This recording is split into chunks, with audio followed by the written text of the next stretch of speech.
तो गाइस मैं हूं अंकित और आप देख रहे हैं रेसलिंग फैंस नेटवर्क। शुरू करते हैं गाइस सबसे पहले अपनी बातों को हम लोग लोगन पॉल से। तो वैसे तो लोगन पॉल का कल होने वाला है मैच एंड डिलन डेनिसन का मैच है, काफ़ी हाइप्ड मैच है। इस मैच के साथ भी अलग अलग कंट्रोवर्सीज हुई। पहले पता चला कि वेइन मिस कर दिया लोगन पॉल ने, उसके बाद डिलन डेनिस जो है वो मैच से भागने लगे थे, जेक पॉल से वो कम्पीट करने के लिए तैयार हो गए थे। लेकिन फिर से वाला मैच ऑन हो चुका है एंड कल ये वाला मैच होगा फाइनली। ये मैं क्यों बता रहा हूँ, क्योंकि इस मैच की वजह से पॉसिबली लोगन पॉल का क्राउन जूल स्टेटस खराब था एंड क्राउन जूल में शायद वो अपीयर नहीं होने वाले थे, जो कि स्टिल वैसा ही होना चाहिए। लेकिन इसके बावजूद जो है एक काफ़ी इंटरेस्टिंग चीज़ नोटिस करी गई है, जो सऊदी अरेबिया के स्पोर्ट्स एडमिनिस्ट्रेशन में है, जिनको डब्ल्यूडब्ल्यूई खुद अपना ऑफिशियल अकाउंट से फॉलो भी करती है। उनकी तरफ से एक ट्वीट आता है, आप लोग देख सकते हो कि यहाँ पे इन्होंने एक पोस्टर पोस्ट करा है क्राउन जूल का, जो कि लोकल पोस्टर है इनका, डब्ल्यूडब्ल्यूई का ऑफिशियल नहीं है। यहाँ पे इन्होंने जॉन सीना को फीचर करा है, सेथ रॉलिंस को, एलन नाइट को, कोडी रोड्स को, रोमन रेंस को एंड लोगन पॉल को। अब अगर लोगन पॉल को छोड़ के आप सबको देखो तो ये सारे सुपरस्टार्स हमें पहले से मालूम थे कि होने वाले हैं, लेकिन लोगन पॉल का शेड्यूल जो है काफ़ी बिजी है करेंटली, इसलिए वो नहीं होने वाले थे सऊदी अरेबिया क्राउन जूल में। ये सब हमको पता था, अपडेट भी आई थी कि लोगन पॉल जो है वहाँ पे प्रेजेंट नहीं होंगे। लेकिन अब इनका ऐसे ओपन पोस्टर में रिवील करना ये, क्योंकि ये भाई हायर अप्स में से एंड डब्ल्यूडब्ल्यूई इनको खुद भी फॉलो करती है, तो एक बहुत मैसिव टीज है कि लोगन पॉल जो है पॉसिबली क्राउन जूल में हो सकते हैं प्रेजेंट। अब हो सकता है कि ये चीज़ चेंज हो जाए, card is always a subject to change, वो आपको मालूम ही होगा।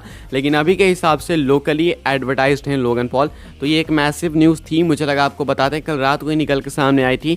अब इसमें जब कुछ चेंज होगा या फिर अगर नहीं होगा तो सब कुछ मैं आपको बताऊंगा, चैनल पे अप टू डेट रखूंगा, आप बस चैनल पे एक्टिव रहो। आगे बढ़ते हैं, बात करते हैं अगली अपडेट के बारे में, रैंडी ऑर्टन को लेके। तो काफ़ी सारे लोग आज के स्मैकडाउन में रैंडी ऑर्टन को एक्सपेक्ट कर रहे थे, मैं भी कर रहा था थोड़ा बहुत, उतना नहीं लेकिन कर रहा था, क्योंकि रेव थ्योरी ने, जो कि ऑफिशियली रैंडी ऑर्टन के थीम सॉन्ग को क्रिएट वगैरह करते हैं, जिन्होंने अभी रिसेंट में उनके थीम सॉन्ग को रिमिक्स करा, उन्होंने टीज़ करा था। पता नहीं भाई इनके ट्वीट्स मुझे समझ नहीं आते, सिर्फ ऑर्टन वॉइसेस इतना लिखते हैं। मुझे अब लगता है ये अपने सॉन्ग को बस प्रमोट करते हैं और कुछ नहीं है। तो ऐसे में जो है रैंडी ऑर्टन को लेकर हाइप तो बन गई थी आज स्मैकडाउन में, लेकिन ऑर्टन का रिटर्न हुआ नहीं। लेकिन इसका मतलब ये नहीं है कि रिटर्न होगा ही नहीं। हाँ, मुझे मालूम है काफ़ी टाइम से हम लोग वेट कर रहे हैं, ऑलमोस्ट 2 साल कंप्लीट होने वाले हैं, काफ़ी टाइम हो गया वेट करते करते, बट रैंडी ऑर्टन जो है रिटर्न अपना करेंगे, पक्का करेंगे। ऐसे में कब करेंगे इसको लेके जो है फाइटफुल बात करती है। फाइटफुल की तरफ से रिपोर्ट निकल के सामने आई है कि जो रैंडी ऑर्टन है उनको डब्ल्यूडब्ल्यूई होप कर रही है कि सर्वाइवर सीरीज़ तक लाए, मतलब वो आ ही जाएंगे सर्वाइवर सीरीज़ तक एनी हाउ। अब ये सुनने के बाद इंटरनेट के ऊपर लोगों ने जो है बातें करनी चालू कर दी कि भाई तुम ऐसा कहना चाह रहे हो कि सर्वाइवर सीरीज में हमें सीएम पंक और रैंडी ऑर्टन दोनों देखने को मिलेंगे, एंड ऑल्सो अगले मंथ के आसपास कायरी सेन का भी डब्ल्यूडब्ल्यूई में रिटर्न हो जाएगा। तो अगला मंथ जो है डब्ल्यूडब्ल्यूई के लिए, डब्ल्यूडब्ल्यूई फैंस के लिए काफ़ी वाइल्ड होने वाला है, काफ़ी तगड़ा होने वाला है, मसालेदार। तो ऐसे में जो रैंडी ऑर्टन है वो पॉसिबली सर्वाइवर सीरीज के आसपास आ सकते हैं अकॉर्डिंग टू फाइटफुल सिलेक्ट। अब इनके अकॉर्डिंग ये है, अब सर्वाइवर सीरीज का मतलब ये नहीं कि एग्जैक्ट वो सर्वाइवर सीरीज में ही आएंगे, सर्वाइवर सीरीज तक मतलब उससे पहले कभी भी आ सकते हैं। ऐसे में होप से ये कि सर्वाइवर सीरीज के आसपास ही वो आएंगे, यानी कि या तो अगर आना होगा तो सीधा सर्वाइवर सीरीज में, या नहीं तो थोड़े से पहले क्राउन जूल के आसपास। अब नहीं लगता है कि रैंडी ऑर्टन आएंगे, अभी होप्स वगैरह थोड़ी सी डाउन हो गई है, लेकिन हाँ रिटर्न पक्का होगा।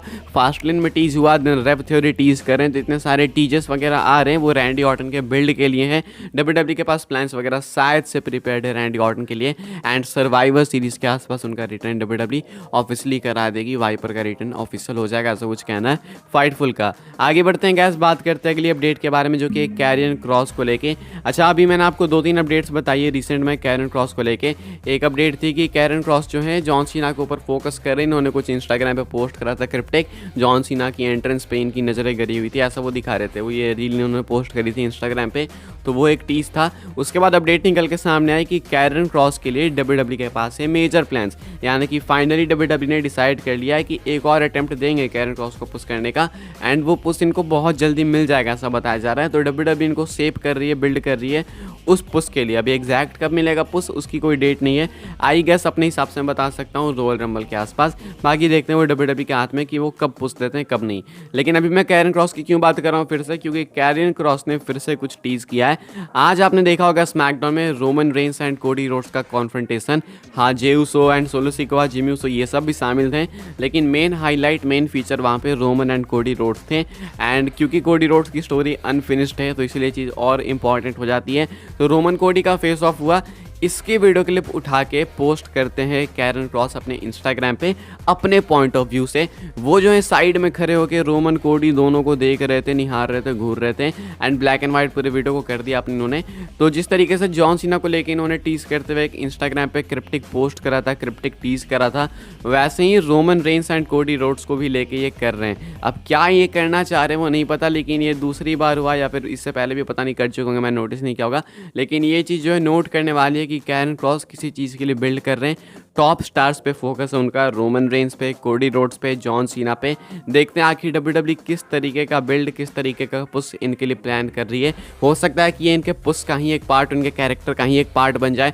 नो वन नोज़ क्या होता है, देखते हैं भाई। मैं बस चाहता हूँ कि ये चीज़ वेस्ट ना हो। अगर ये कर रहे हैं तो कोई एक्चुअली में रीज़न होना चाहिए, लॉजिक होना चाहिए। ये नहीं कि बस अपने इंस्टाग्राम पे लाइक्स के लिए पोस्ट कर रहे हैं, फैंस को होप्स दे रहे हैं। तो आई जस्ट वांट कि स्टोरी में इसका कोई पार्ट हो। आगे बढ़ते हैं, बात करते हैं अगली स्टोरी के बारे में जो कि CM पंक को लेके। तो कल रात को CM पंक को लेके एक बार फिर से जो है लहर तैर गई, क्योंकि CM पंक जो है स्पॉट किए गए ऑरलैंडो में। अब ऑरलैंडो अगर आपको नहीं पता तो वहीं पे है परफॉर्मेंस सेंटर WWE का, एंड वहीं पे रैंडी ऑर्टन को स्पॉट किया गया था, वहीं पे जेड कारगिल कहीं साइन करने के बाद, एंड वहीं पे CM पंक को स्पॉट किया गया है। तो क्या वो ऑरलैंडो में थे, इसका मतलब वो परफॉर्मेंस सेंटर में थे। मैं आपको पहले फोटो दिखा देता हूँ, ये रहा प्रूफ कि CM पंक ऑरलैंडो में थे। एक्चुअली में वो ऑरलैंडो में तो थे, लेकिन WWE के काम से नहीं थे। वो ऑरलैंडो में थे यूनिवर्सल स्टूडियोज़ जाने के लिए। शायद यहाँ पे मज़े करने आए थे, वो पार्टी वगैरह करने, आई डोंट नो। लेकिन बताया जा रहा है कि WWE के लिए वो नहीं आए थे। देखो ये बहुत पॉसिबल है कि वो परफॉर्मेंस सेंटर में भी एक विजिट दे के आए हों, लेकिन वो हमें पता नहीं चलेगा। लेकिन हमें सिर्फ इतना पता है कि वो ऑरलैंडो में यूनिवर्सल स्टूडियोज़ में गए थे, इतना रिवील हुआ है। अब इसके अलावा भी उन्होंने कुछ चीज़ें करी होंगी जो कि शायद हमें नहीं पता है। मे भी उनमें से एक हो कि वो परफॉर्मेंस सेंटर में भी गए हों, वो चीज़ बस लीक नहीं की जा रही है। It is a possibility. क्या लगता है आपको, क्या परफॉर्मेंस सेंटर भी हो के आए होंगे CM पंक?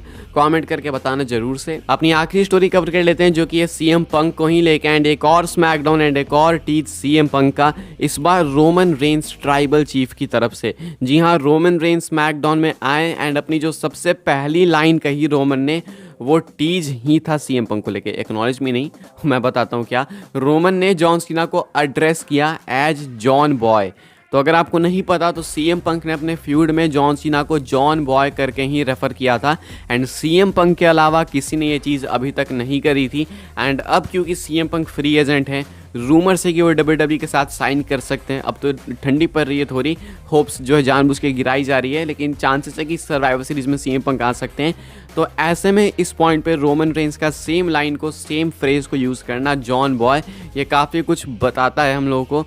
क्या लगता है आपको, क्या ये टीज़ है? आई बिलीव ये टीज़ है, क्योंकि ऐसा कोई नहीं है कि पहली बार हो रहा है। बैक टू बैक WWE करते हैं यार, ये कभी बेस्ट इन द वर्ल्ड बोल देना, कभी पपेट वाली लाइन यूज़ कर लेना, कभी कोडी रोड बोलना, कभी शिंसुके नाकामुरा का GTS लगा देना। ये सब कुछ काफ़ी कुछ इंडिकेट करता है, मैं बताने की ज़रूरत है नहीं। तो ऐसे में रोमन रेंस की तरफ से आज टीज़ आया CM पंक को लेके, जहाँ पे रोमन रेंस जॉन सीना को एड्रेस करते हैं जॉन बॉय, जो कि CM पंक किया करते थे, और CM पंक के अलावा कोई भी ये नहीं करता था। ओपन टीज़ है रोमन रेंस की तरफ से। एंड ऑल्सो अंडरटेकर ने भी शायद NXT में कोई माइक का ऊपर का कवर वगैरह फेंका था, तो लोग कह रहे थे CM पंक का टीज़ है, लेकिन वो मुझे उतना लॉजिकल नहीं लगा, इसलिए मैंने कवर नहीं किया था। लेकिन अभी बस उसको ऐड कर देता हूँ यहाँ पे। तो क्या लगता है आपको, टीज़ है क्या है, कमेंट करके बताना। फिलहाल इस वीडियो के लिए बस ये अपडेट्स है।